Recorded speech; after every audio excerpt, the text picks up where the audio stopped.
You might recognize some of these logos, but they haven't always existed. Today we're going to be covering the history of the Motion Picture Association in America and Canada, showing how the systems differ from one another and often don't make sense. So I just wanted to say a big thank you to my 105 subscribers. Thank you guys for helping me to pass 100 subscribers. It's been a long time coming, and continued liking and sharing and subscribing and commenting is all appreciated. And here I've got 105 balloons that I'm gonna pop, but I'm not gonna pop them all at the beginning of this video because that would be boring, but I will start. Gotta get the signature shank out. Disclaimer regarding mature theme and free use. Not all the media that is mentioned in this video am I recommending for consumption. This is a mature theme discussion, and I happen to know about some of these films from many years ago. I am using them in this video for educational, criticism, and review purposes allowed under free dealing in Canada and free use in the United States of America.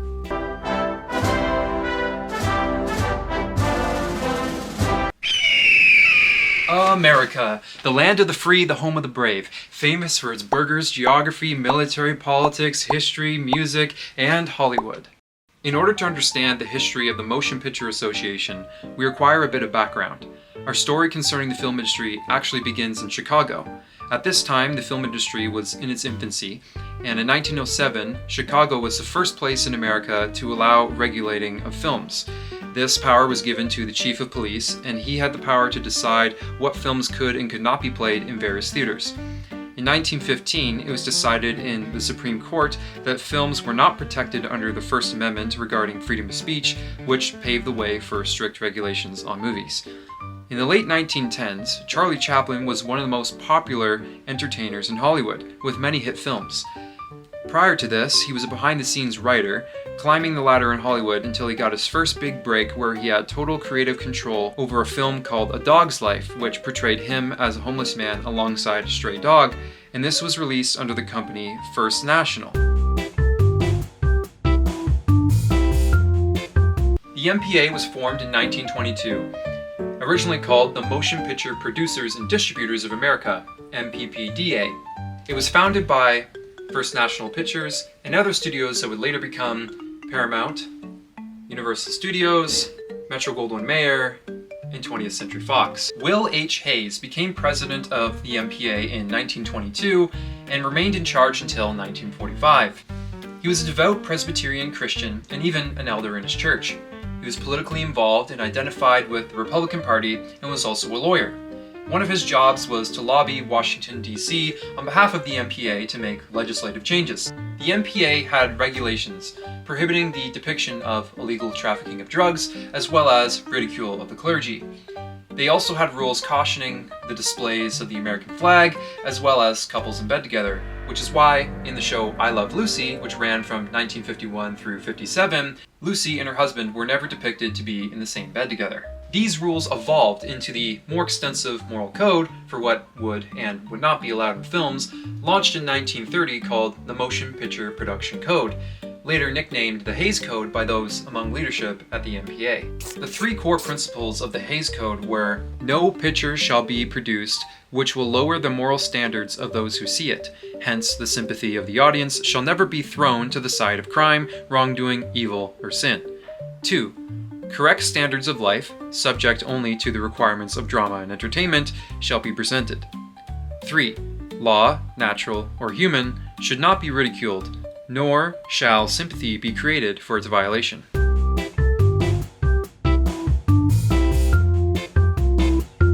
Once the MPA partnered with the Legion of Decency, a group that was founded by the Catholic Church, among others, and was headed by Jesuit priest Daniel A. Lord, also with Martin J. Quigley, another devout Catholic, they began to enforce these rules and add to them. Some of these rules included the forbidding of profanity, racial slurs, and blasphemy of God's name, as well as regulations regarding how drugs, sexual promiscuity, and violence could be shown on screen. From 1934 on, the newly established Production Code Authority arm, or PCA arm, of the MPA, headed by Joseph Breen, a devout Catholic under Hayes' authority, the MPA would only officially release films that the Catholic Church had also agreed upon. The Legion of Decency had a tier list for rating films. A for morally unobjectionable, B for morally objectionable in part, and C for condemned. B and C were later merged to become O, which meant offensive or morally offensive.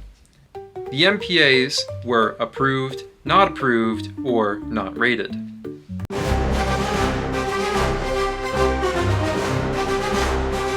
In 1945, Will Hayes was replaced by Eric Johnston as the head of the MPA, and in the same year, the United Artists Studio that Charlie Chaplin, Mary Pickford, and Douglas Fairbanks had founded allowed for the release of the film called The Outlaw, which the MPA and Legion of Decency had condemned, skirting their authority. But in 1948, the US government decided to no longer allow Hollywood film studios to own theaters, which allowed for private theater owners to have more power on what they could display. In 1952, in a Supreme Court decision, the 1915 decision to not allow films to be covered under freedom of speech, the First Amendment, was reversed, and now plenty of films from that year on were being released that defied the Hays Code. By 1959, a number of films had been released without the MPA's approval, and under new management, their rules became less strict. In the same year, the film Some Like It Hot was released without MPA approval. This was done again by the United Artists Film Studio. Now might be a good time to tell you all about the Motion Picture Association of America's fascinating rating system.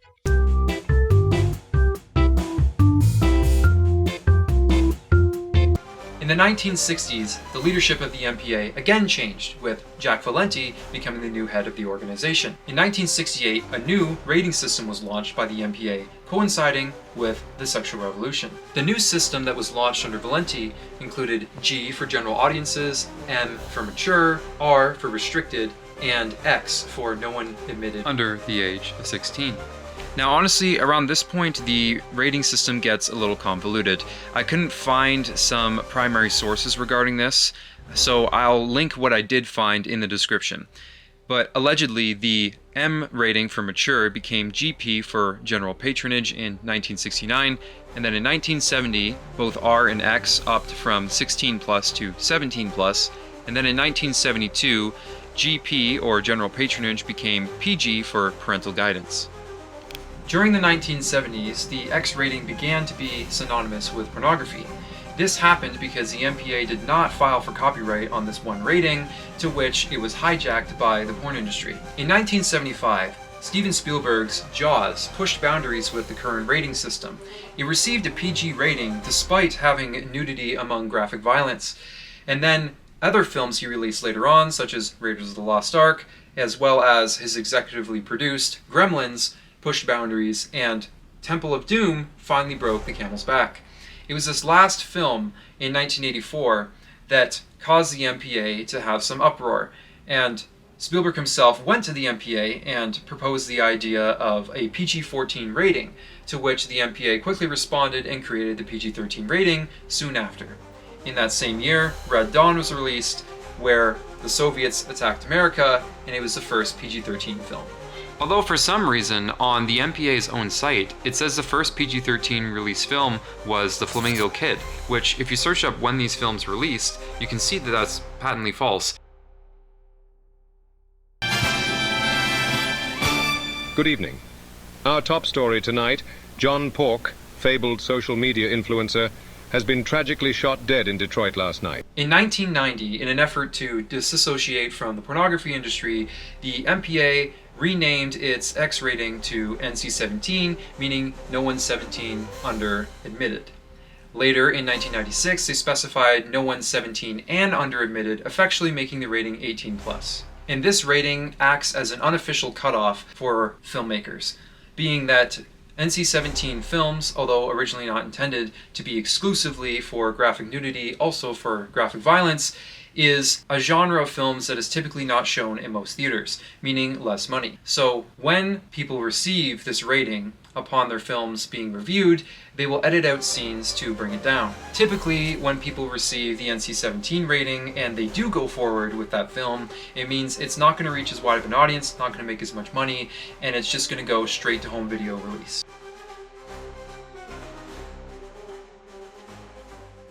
Now, if that was complicated, get ready for the history of the MPA in Canada. So it has come to my attention that 90% of you are not subscribed.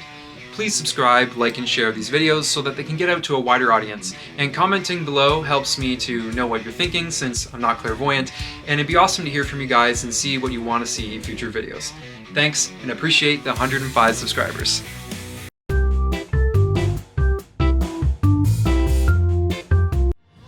And now for Canada.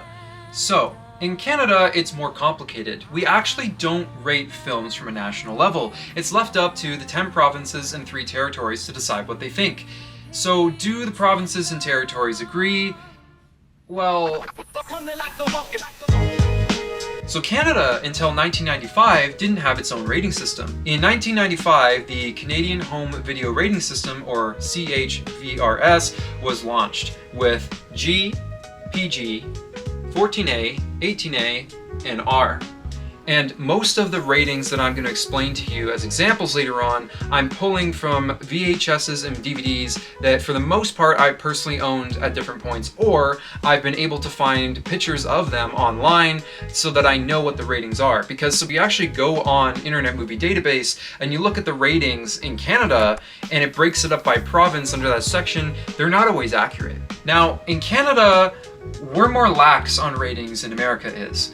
Typically, you will see a PG-13 rated movie in the States becoming PG in Canada, which typically translates to 8+. And we also get movies that are rated R, which can either go both ways. Typically, they go from rated R in the States to 14A, so 14 and accompanied by an adult.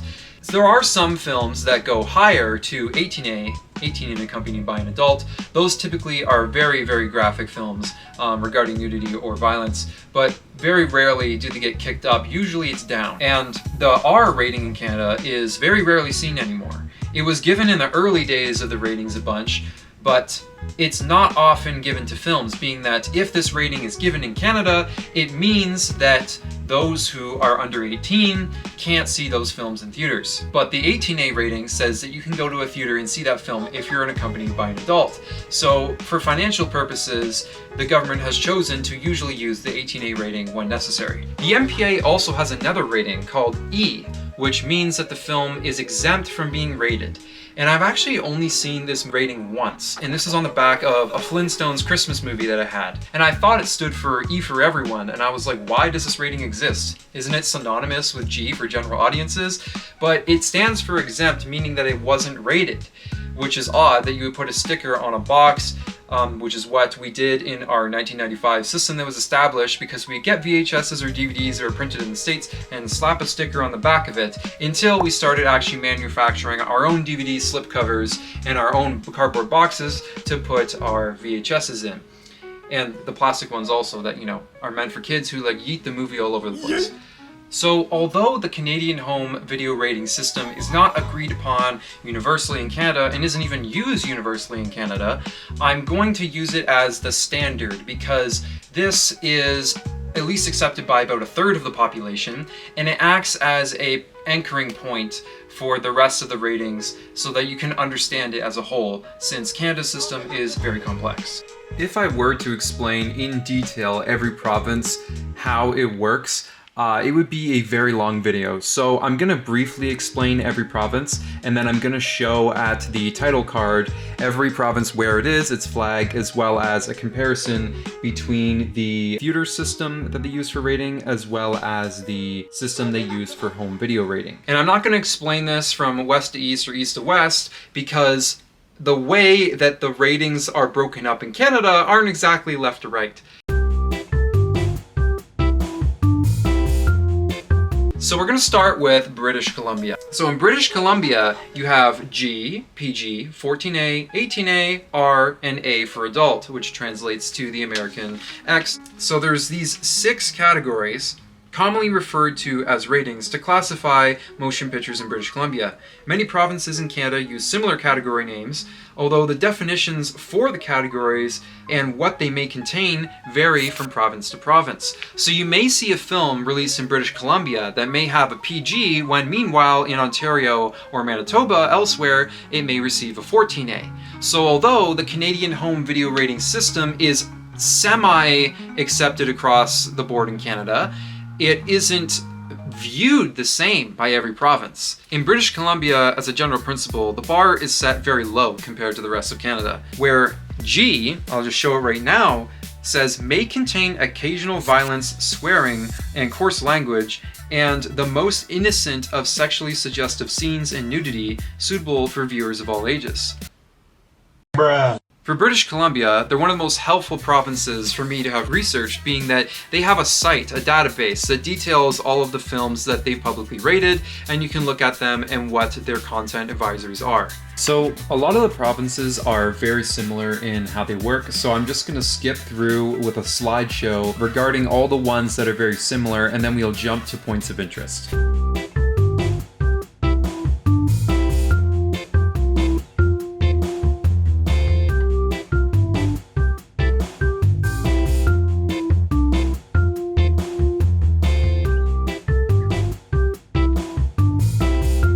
Now for Ontario. So Ontario said, to reflect changes in the marketplace and increase use of digital platforms, there is no longer a requirement to provide movie ratings for films shown in Ontario.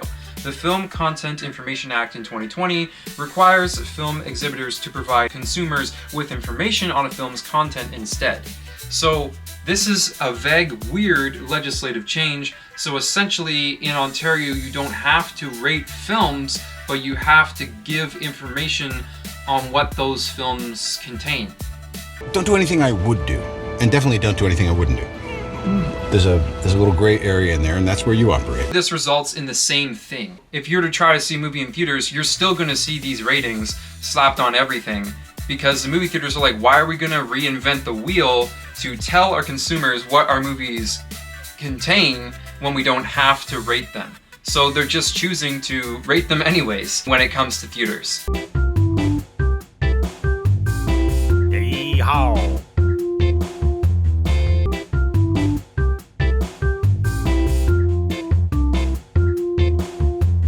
When it comes to Quebec, they have an entirely different system. Their system is G, 13 plus, 16 plus, and 18 plus. The way it's broken up is G, general audiences or infants. 13 plus is rated for language, even though it may contain other content that is questionable. And 16 plus is horror, and 18 plus is anything that's sexually explicit. However, if you look at films that Quebec rates, there are plenty of films that are rated G that they've allowed to be published that contain nudity. On a Quebec government PDF, it says, G for general, the film is appropriate for viewing, rental, or purchase by persons of all ages. Occasional scenes of violence, or some nudity, or some expletives that are tolerated. What are you doing? What are you doing? Nothing. Me? Just hanging around.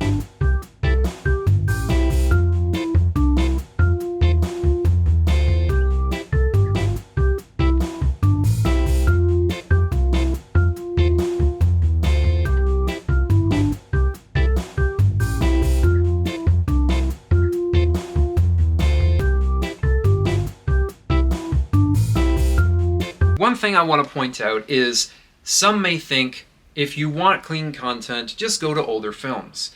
That's not exactly true. To point to some examples here, we have Ben-Hur from 1959 that received a G rating in the States as well as Canada. However, there's a pretty brutal scene where a man gets trampled by a horse and dies, and another gets trampled by a horse and is bloodied all over his body. And also earlier in this film, a boat crashes into another and multiple men are bleeding out in the boat, and one is even impaled by a piece of wood. This was prior to the PG-13 rating existing in modern day, which it would definitely receive a PG-13 rating today. Planet of the Apes, one of the first G-rated movies in the States, received that G rating and still has a G rating in Canada. However, this should not be so, being that this film contains poorly concealed nudity that, upon noticing it, should receive an R rating. Another film, now this may hurt some Christians, but The Ten Commandments with Charlton Heston that many love. There is a character throughout the film that has transparent clothing, making this movie should receive an R rating, being that there's nudity throughout. But it surprisingly received a G rating both in America and in Canada, So in conclusion, I just want to say that I think the motion picture rating system in Canada and America are flawed and they're inconsistent. I think the best way you can look at films and decide whether it's content that you're comfortable consuming it as an individual or with your family is by looking at Plugged In, which is a resource by Focus on the Family that gives you a rundown on the film's content from a Christian perspective, telling you about the different content in kind of a more detailed way when it comes to worldview than a typical rating will tell you when it gives you content advisories. I think that a more helpful tool if you want to know specifically what is happening in films would be to look at Internet Movie Database or IMDb's Parents Guide, being that this breaks down the specifics of what is in a film, and it rates things on mild, moderate, or severe for its content levels on sexuality, violence, profanity, among other things. And if you're an editor like me, then you can buy a DVD or Blu-ray yourself, and you can burn a copy of a CD and edit it to be clean, as I've known people to do. And you can also, if you live in the States, use different programs to filter your films and plug it into Netflix or Disney Plus if you have streaming platforms and filter it right in the app. Some of these programs would include VidAngel as well as ClearPlay. This may work in Canada if you try it with a VPN. This stabbing isn't an indication of my dislike for you, it's a celebration.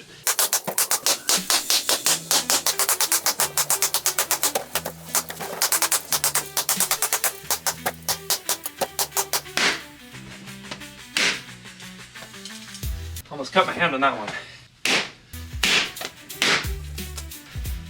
Where'd my knife go? Okay.